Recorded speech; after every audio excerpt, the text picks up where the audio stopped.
The rain hammered against the metal roof of the repair shop, creating a steady drumbeat that had become background noise to Tae-hyun's life.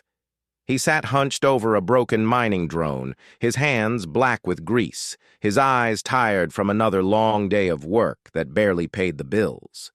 The shop smelled of oil, burnt circuits, and the cheap noodles he'd eaten for lunch 3 hours ago. New Seoul Station wasn't the glamorous colony the promotional videos had promised. It was a dying outpost on the edge of human space, where the only people who stayed were those too poor to leave or too stubborn to admit defeat. Tae-hyun was probably both. His small repair shop sat in the lower district, wedged between a pawn shop and a bar that never closed. The flickering neon sign outside read, "Tae's Repairs," with the apostrophe burnt out months ago. He was about to call it a day when he heard the soft chime of his shop door opening. Tae-hyun looked up, expecting to see Old Man Park coming to complain about his coffee maker again. Instead, he found himself staring at something he'd never seen before. A small alien child stood in his doorway, no taller than his workbench. Her skin shimmered with a soft blue light, like moonlight on water. Her features were delicate, almost crystalline, and her large eyes were filled with tears that caught the dim light of his shop. She wore a simple cloak that was too big for her, dragging on the greasy floor. Tae-hyun had seen aliens before. The station had a few traders and workers from various species. But this child was different. There was something refined about her, something that didn't belong in his dirty corner of the universe. In her small arms, she clutched what looked like an android. It was small, probably designed as a companion toy, but even damaged and covered in scorch marks, Tae-hyun could tell it was technology far beyond anything he'd ever worked on. The metal was too smooth, the joints too precise. This wasn't human-made. The child looked up at him with those enormous eyes and said something in a language that sounded like wind chimes and whispers. Tae-hyun didn't understand a word, but he understood the universal language of a crying child holding a broken toy.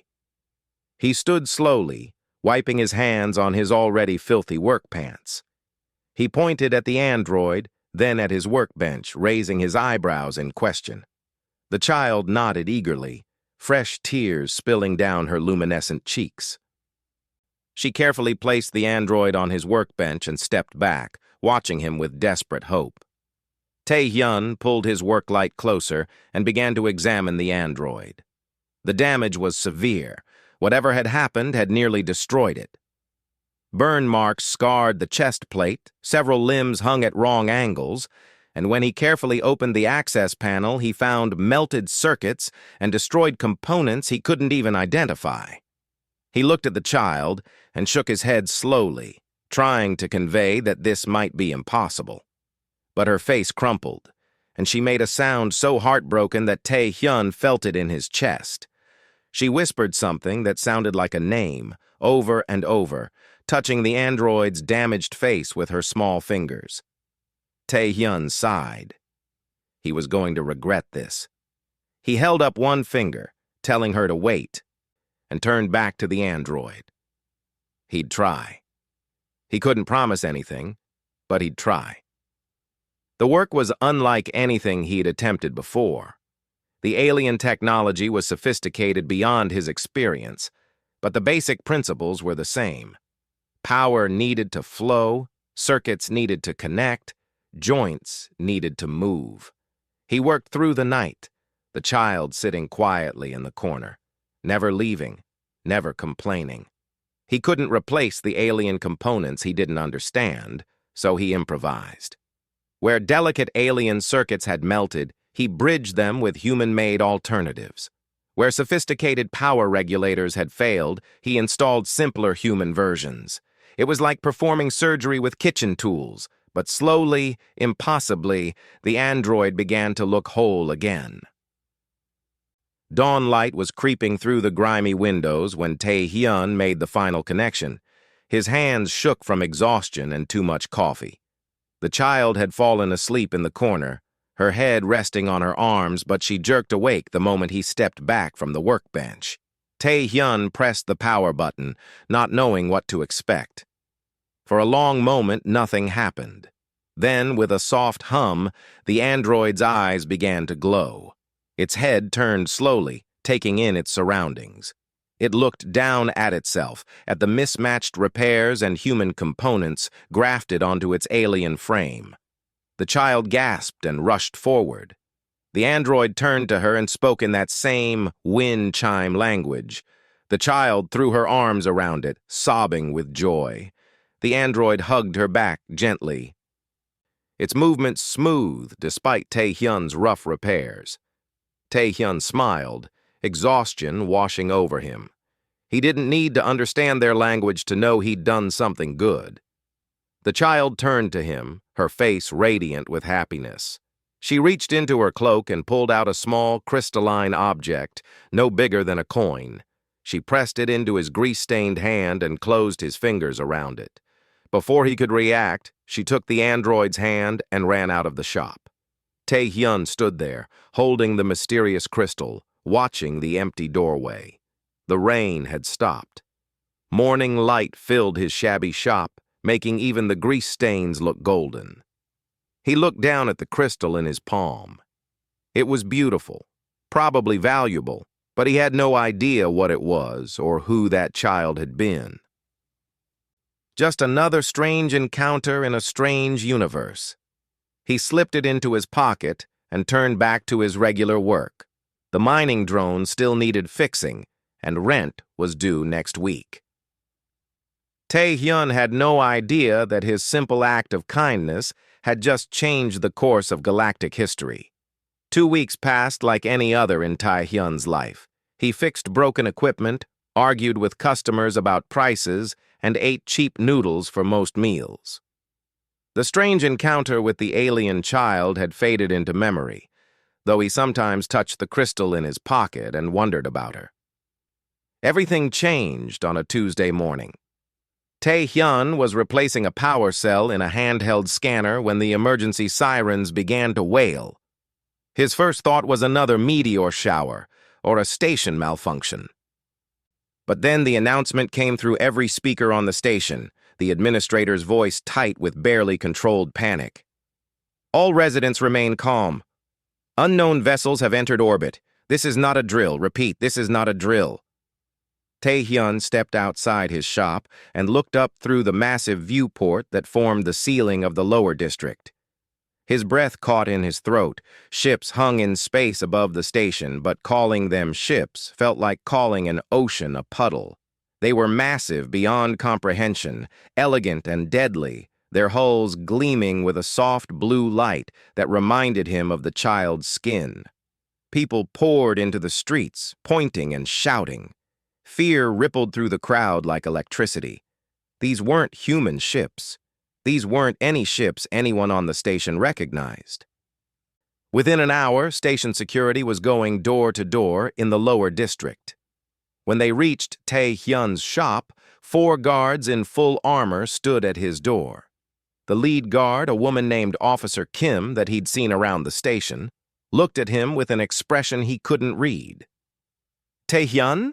she asked, though she clearly knew who he was. "Yes? You need to come with us. Right now." His stomach dropped. "What did I do?" "That's what we'd all like to know," she said, her hand resting on her weapon. "Those ships up there? They're asking for you by name." The walk to the station administration building was the longest of Tae-hyun's life. People stared at him as security marched him through the streets. Whispers followed him like ghosts. What had he done? Was this about the child? Had he somehow broken some alien law by repairing that android? The administration building's main hall had been converted into a command center. Screens showed the alien ships from multiple angles. Station Administrator Lee stood surrounded by advisors, all of them looking terrified. When Tae-hyun was brought in, every eye turned to him. "That's him?" Administrator Lee asked. Before anyone could answer, a new voice filled the room. It came from the main screen, speaking perfect human language with only the slightest musical quality. We confirm. That is the human Tai Hyun. On the screen stood an alien figure in elaborate armor that seemed to be made of the same material as the ships. Tall, elegant, and utterly inhuman. Their face was hidden behind a helmet that reflected light like a mirror. "I am First Envoy Minho of the Valerian Imperium," the figure said. "We have come to escort the human Tae-hyun to an audience with Empress Yuna. This is not a request." Administrator Lee stepped forward, trying to sound official despite the tremor in his voice. "On what grounds? What are the charges?" "There are no charges," Minho replied. "The Empress requests his presence. No harm will come to him. You have my word as first envoy." "And if we refuse?" Lee asked, though everyone in the room knew it was a meaningless question. Those ships could vaporize the entire station without effort. "You will not refuse," Minho said simply. "Tae-hyun, you have 1 hour to prepare. Bring nothing but yourself. You will be provided for." The screen went dark. The next hour passed in a blur. Administrator Lee tried to prepare him, to coach him on diplomatic protocol, but Tae-hyun barely heard the words. His mind raced through every possibility, none of them making sense. An Empress wanted to see him?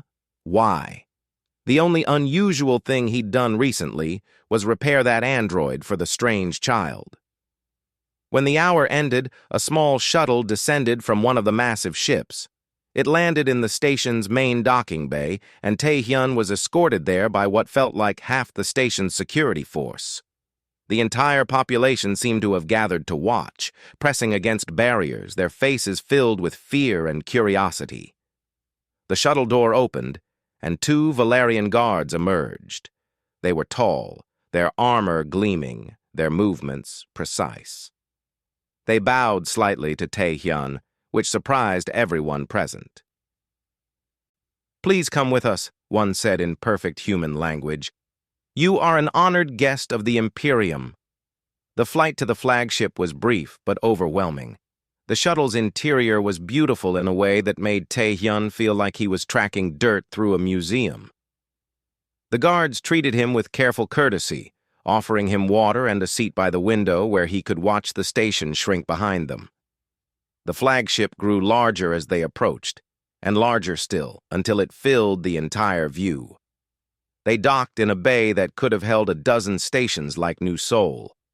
Tae-hyun stepped out onto a floor so polished he could see his reflection, a grimy mechanic in work clothes standing in a palace. "This way, please," the guard said, gesturing down a corridor that seemed to be made of crystalline light. They walked for what felt like miles through halls that defied human engineering. Everything was beautiful, elegant, and utterly alien. Other Valerians passed them, stopping to stare at the human being escorted through their ship. Some bowed. Others merely watched with expressions Tae-hyun couldn't read. Finally, they reached massive doors that stood at least 30 feet tall. They were decorated with symbols and patterns that seemed to move in the light. The doors opened silently, revealing a throne room that took Tae-hyun's breath away. The ceiling stretched up into what looked like infinity, filled with stars that might have been real or might have been decoration. Columns of light supported nothing and everything. And at the far end of the enormous room, on a throne that seemed to be made of captured starlight, sat a figure of absolute authority. Empress Yuna was tall and regal, her skin the same luminescent blue as the child's had been. She wore robes that flowed like water and starlight, and on her head rested a crown that hurt to look at directly. Her face was beautiful in a way that was almost frightening, ancient and young at the same time. Tae-hyun was led forward. He didn't know if he should bow or kneel or what. He settled for standing still, trying not to shake. And then he saw them. Standing beside the throne, holding the Empress's hand, was the small child from his shop. And beside her, pristine and perfect, stood the android he had repaired. The child smiled at him, a brilliant expression of pure joy. The Empress looked down at her daughter, then back at Tae-hyun, and for the first time since entering the throne room, he saw something familiar in her alien features. She was a mother looking at the man who had made her daughter smile. The silence in the throne room felt heavy enough to crush Tae-hyun. Dozens of Valerian courtiers stood along the walls, all watching him with expressions he couldn't read. The only sound was his own heartbeat thundering in his ears. Empress Yuna spoke, her voice like music from an instrument Tae-hyun had never heard. He understood nothing. But then the android beside the child stepped forward and spoke in human language. "The Empress welcomes you, Tae-hyun of the human colony New Seoul," the android said. Its voice was gentle, almost kind. "I am Dal, guardian and companion to Princess Nari. You know the princess, though you did not know her title when she visited your establishment." Tae-hyun looked at the small child. Nari, who smiled at him shyly. She waved with her small hand. Despite everything, despite the terror and confusion, he found himself smiling back. The Empress spoke again, and Dal translated. "2 weeks ago, my daughter escaped her protective detail during a covert visit to your station. She should not have been able to do this. We are still investigating how she managed it." There was a slight tone of humor in Dal's translation that might have been the android's own addition. "When she was found hours later, she was in your repair shop watching you work. She refused to leave until you finished. My guards wanted to extract her immediately, but she became so distressed that I ordered them to wait and observe." Tae-hyun's mind reeled. He'd been watched the entire time? Guards had been there while he worked through the night? The Empress continued. "You must understand what you accomplished, Tae-hyun. Dal is not merely a toy.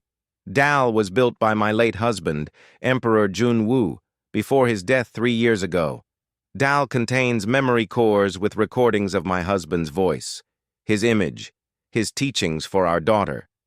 When Dal was damaged during an assassination attempt on Nari, we believed those memories were lost forever." Dal's voice carried weight now, translating the Empress's words with perfect precision. "Every technician in my empire examined Dal. The finest engineers, the most skilled artificers, the master craftsmen who build our ships. All of them said the same thing. The damage was too severe.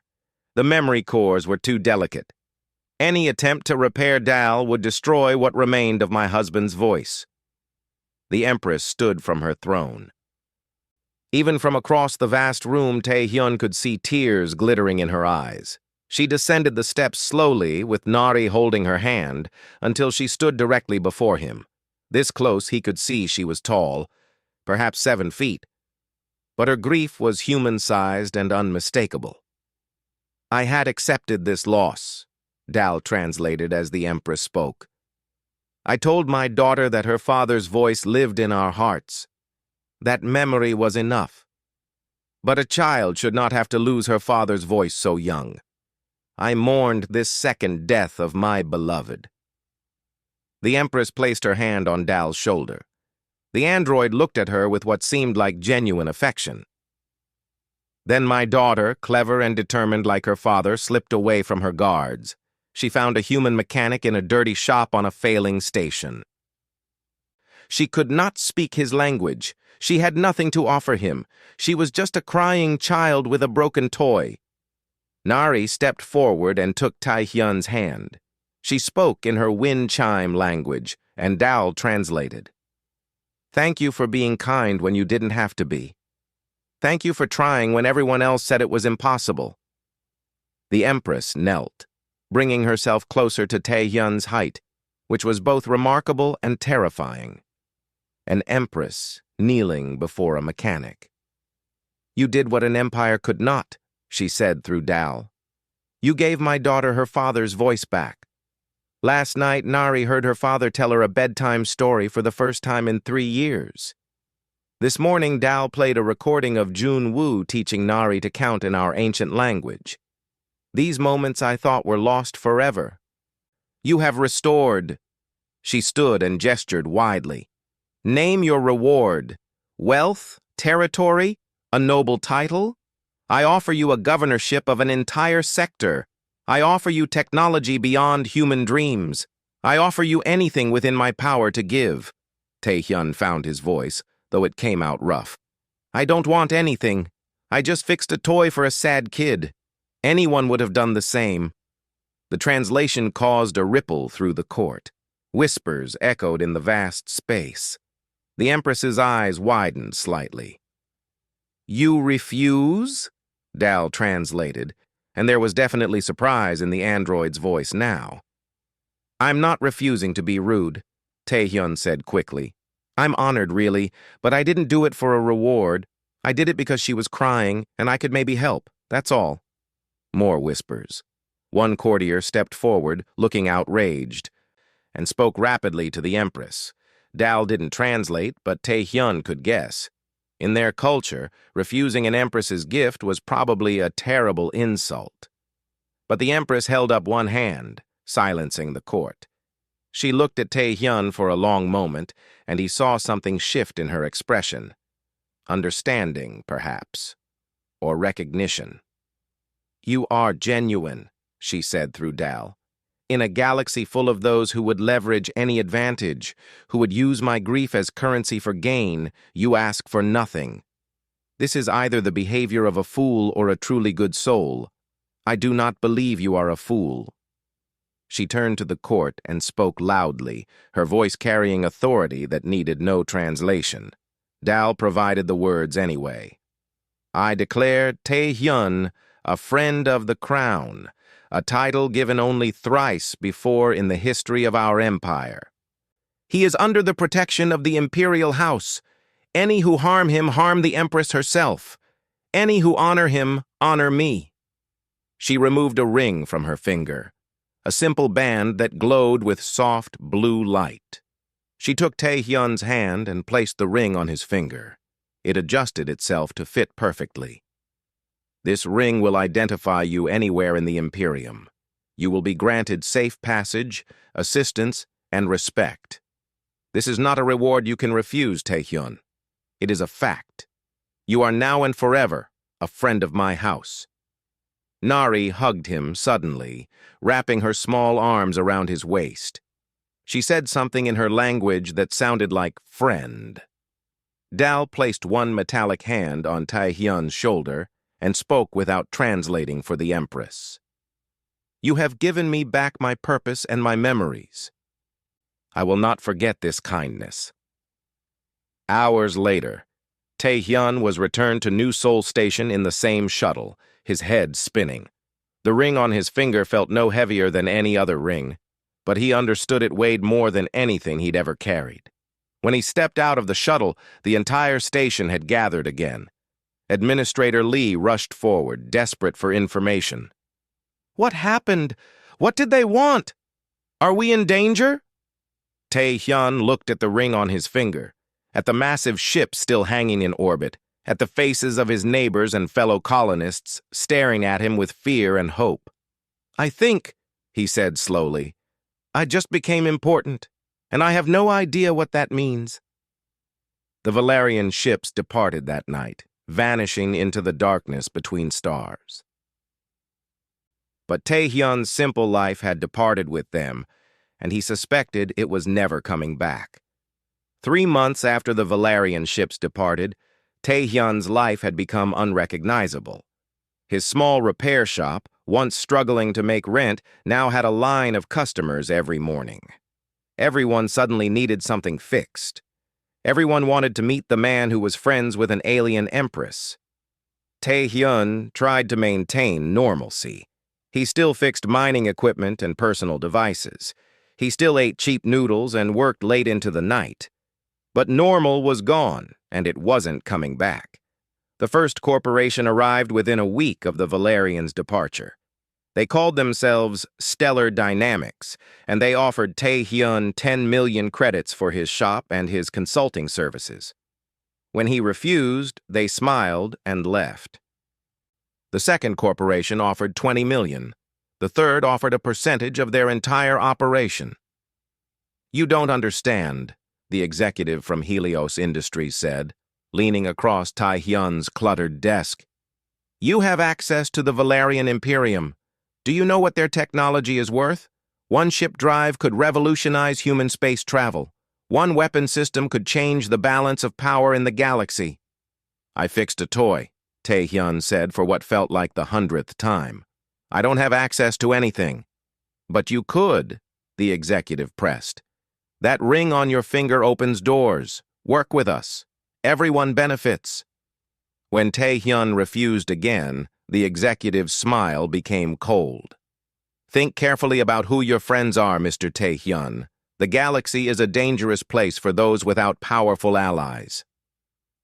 That night, someone tried to break into his shop. Station security caught them, but the message was clear. Refusing the corporations had consequences. Administrator Lee called him in for a private meeting. The old man looked tired, older than he had 3 months ago. "The colonial government has been in contact," Lee said. "They want you to come to Earth. They want you to be part of diplomatic preparations for formal relations with the Valerian Imperium." "I'm a mechanic, not a diplomat." "You're the only human with a direct connection to their Empress," Lee said. "Whether you like it or not, you've become politically significant. The government can protect you better than I can here." Tae-hyun thought about it. He thought about leaving his shop, his home, everything familiar. But he also thought about the break-in, about the corporations circling like sharks, about the weight of the ring on his finger. "I need to think about it," he said. He never got the chance. The attack came on a Thursday night. Tae-hyun was closing up the shop when the lights went out. He heard the door crash open, heard footsteps, too many to count. He grabbed a heavy wrench and backed toward the rear exit. "No need for that, human," a voice said in accented human language. "We're not here to rob you." The emergency lights flickered on, revealing 6 figures in dark armor. But they weren't human. They were Valerian, and they moved with the deadly precision of trained killers. The leader stepped forward, removing their helmet. The face beneath was elegant and cold, with none of the warmth Tae-hyun had seen in Empress Yuna or young Nari. "I am June of House Makari," the Valerian said. "You have something that doesn't belong to you. That ring, the Empress's favor. You will give them both back." "I can't give back favor," Tae-hyun said, his heart hammering. "And the Empress gave me this ring. It's not yours." "The Empress is weak," June spat. "She dishonors our people by elevating a primitive human. You are nothing. You should be nothing. Your death will prove to the Imperium that humans are not worthy of Imperial protection." The assassins raised their weapons. Tae-hyun knew he was about to die. He thought of Nari's smile, of Dal's gentle voice, of the Empress kneeling before him. He'd made a crying child happy. If that was worth dying for, then maybe it wasn't such a bad way to go. The weapons fired. Tae-hyun closed his eyes, but the pain never came. He opened his eyes to find a shimmering blue shield surrounding him. The assassin's energy blasts dissipated against it like rain on glass. And standing between him and the killers were 4 new Valerians in different armor, marked with symbols that blazed with light. "Imperial Guard," one of them said in a voice that brooked no argument. "By order of Empress Yuna, Tae-hyun is under permanent protection. Those who threaten him threaten the crown itself." The fight was brief and brutal. June's assassins were skilled, but the Imperial Guard were better. Within minutes, the assassins were disarmed and restrained. June himself stood in the center of the shop, his elegant face twisted with rage. "This proves everything," he snarled. "The Empress wastes our warriors protecting human trash. She has gone mad with grief, and the Imperium suffers for it." The lead guard struck June across the face, a blow that sent the noble crashing into Tae-hyun's workbench. "You will be silent," the guard said. "You will be returned to the home world for trial." Attempting to assassinate a friend of the crown is treason of the highest order. As the guards led the prisoners away, the leader turned to Tae-hyun. Her face was stern but not unkind. "We have been watching you since the Empress granted her favor," she said. "We knew attempts would be made. Both human and Valerian factions see you as either an opportunity or a threat." "I just want to fix things and be left alone," Tae-hyun said, his voice shaking now that the danger had passed. "That is no longer possible," the guard said. "The Empress anticipated this. She requests your presence on the homeworld, not as a command, but as an offer of sanctuary. Here, you will always be in danger. There, under the direct protection of the Imperial House, you would be safe." Tae-hyun looked around his shop. The walls he'd painted himself, the workbench his father had given him, the life he'd built from nothing. "And if I refuse? We will continue to protect you. But the Empress hopes you will accept. She has a proposition for you, one she believes you will find interesting. She asks only that you hear her out." Tae-hyun thought about the corporations, about Jun's hatred, about the target he now carried simply for being kind to a child. He thought about how the galaxy had suddenly become much bigger and much more dangerous. He thought about Nari's smile and Dal's gratitude. He thought about the Empress kneeling before him, tears in her eyes, thanking him for doing what any decent person would do. "When do we leave?" he asked. The guard's stern expression softened slightly, almost a smile. "A ship will arrive tomorrow. Pack only what matters to you. Everything else can be replaced." That night, Tae-hyun stood in his shop for the last time, running his hands over the familiar tools, the worn workbench, the patched equipment. This had been his life, his dream, his identity. But maybe, he thought, some dreams were meant to grow into something bigger, something stranger, something that involved alien empresses and rescued princesses and a galaxy that suddenly needed what he had to offer. He touched the ring on his finger. It was warm, pulsing gently, with that same blue light. Somewhere in the vast darkness of space, an Empress waited to offer him a new purpose. Somewhere out there, a little girl remembered the kind mechanic who fixed her most precious possession. Tae-hyun began to pack. His small life was ending, but perhaps something greater was just beginning. The Valerian homeworld was called Vel-Ara, and it was beautiful in a way that made Earth seem plain.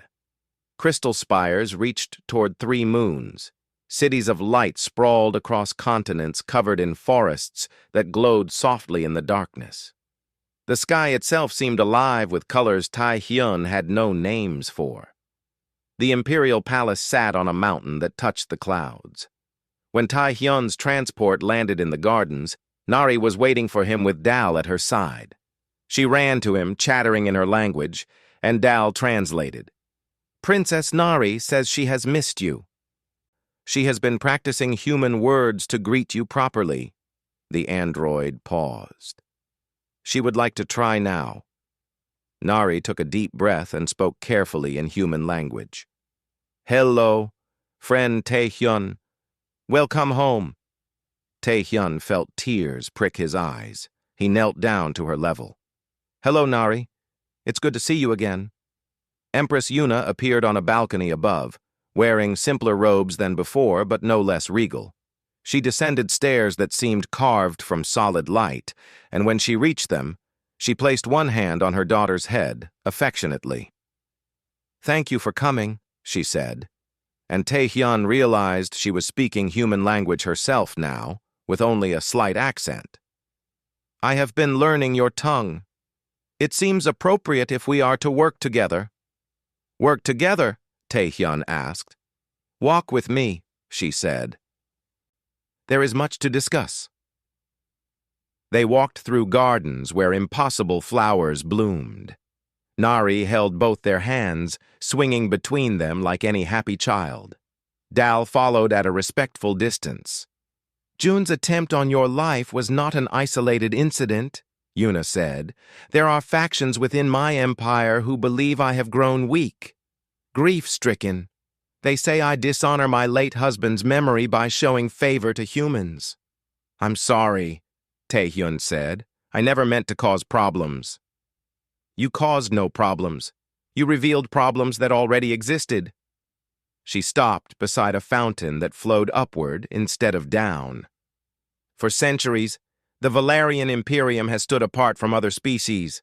We believed ourselves superior. We traded with other civilizations but never truly engaged with them.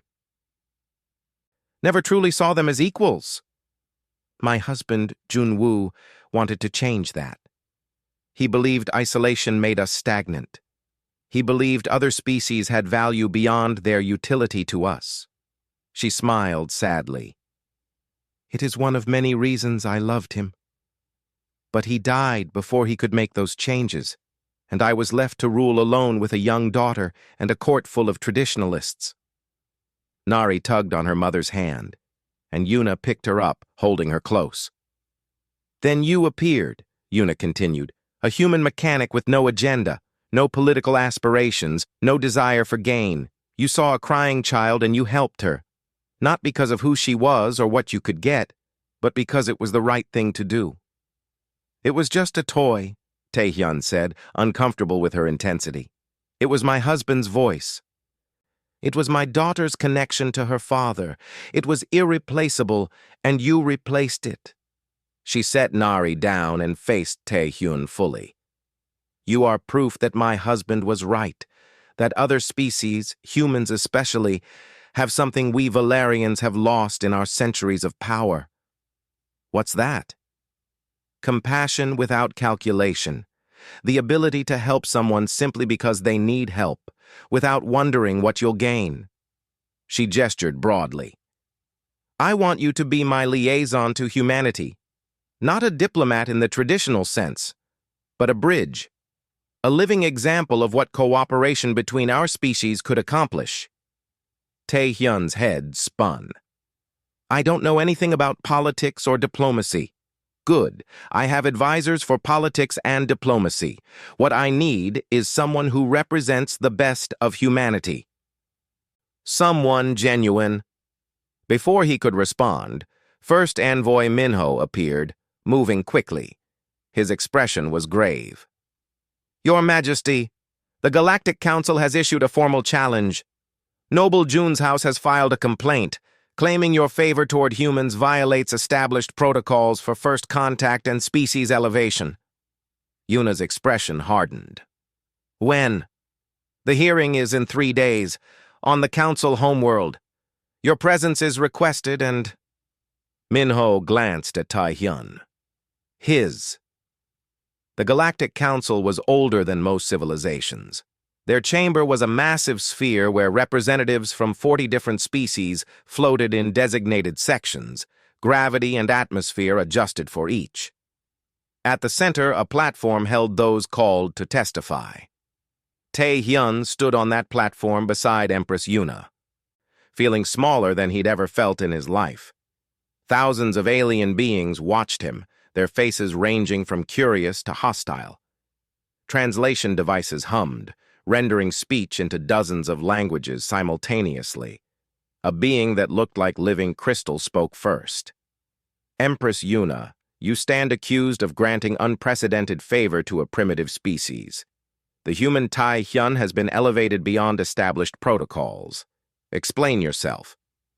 Yuna stood tall, every inch an empress. I stand accused of recognizing genuine worth. Should I apologize for that?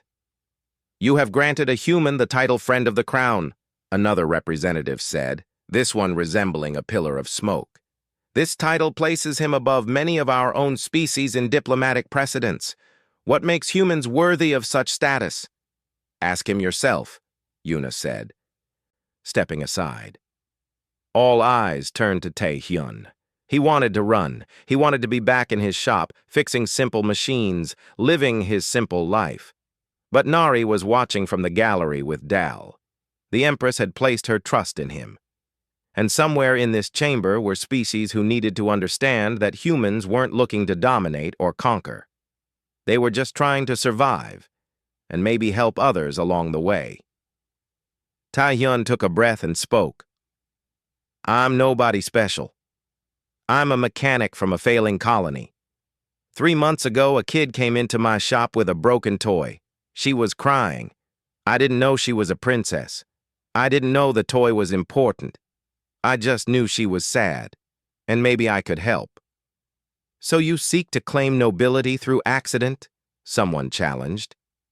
No, Tae-hyun said. I'm trying to say that humans don't need to be technologically advanced or politically powerful to have value. We help people because they need help, not because of what we'll get, not because of who they are, just because it's the right thing to do. Pretty words, the crystal being said. But what substance backs them? What substance do you need? Tae-hyun asked, frustration finally breaking through his fear. You're asking me to prove that humans deserve respect in the galaxy. But respect isn't something you prove with weapons or technology. It's something you earn by how you treat others when you don't have to treat them well, when there's nothing in it for you. He pointed at the gallery where Nari sat.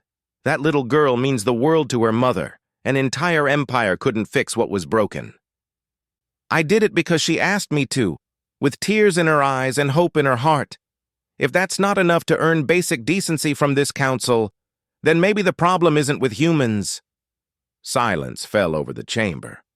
Tae-hyun realized he might have just insulted the most powerful governing body in the galaxy, but he was too exhausted to care anymore. Then Nari stood up in the gallery. Dal tried to stop her, but she pushed forward and spoke clearly in the human language she'd been practicing. Tae-hyun good. Tae-hyun kind. He helped when no one else could.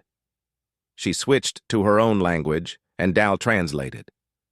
When I was scared and alone, when my most precious possession was broken, this human didn't ask who I was or what he would gain. He just helped me. That's what humans do. They see someone who needs help and they give it. Yuna stepped forward. My daughter speaks truth. In all my empire, with all our advanced technology and brilliant minds, no one could restore what Tae-hyun restored with inferior tools and improvised solutions, not because he was more skilled, but because he approached the problem with compassion rather than calculation. She addressed the council directly. This is why I value humanity. They possess something many of us have forgotten in our pursuit of power and advancement. They still remember how to care about someone they just met, how to try when failure seems certain, how to help without asking for payment. The crystal being shifted, light refracting through its body.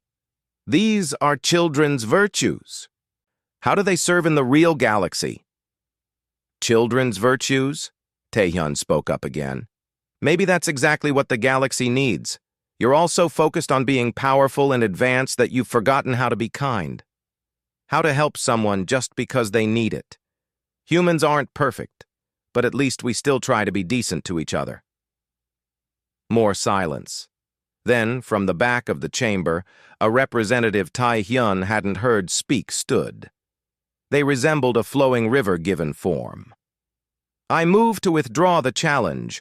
The human speaks uncomfortable truths, but truths nonetheless. Perhaps we should question why kindness is viewed as weakness rather than strength. One by one, other representatives agreed. The challenge was withdrawn. June's house was censured for attempting to assassinate a friend of the crown, and several species expressed interest in establishing formal relations with humanity, citing Tae-hyun's testimony. When it was over, Yuna stood before Tae-hyun.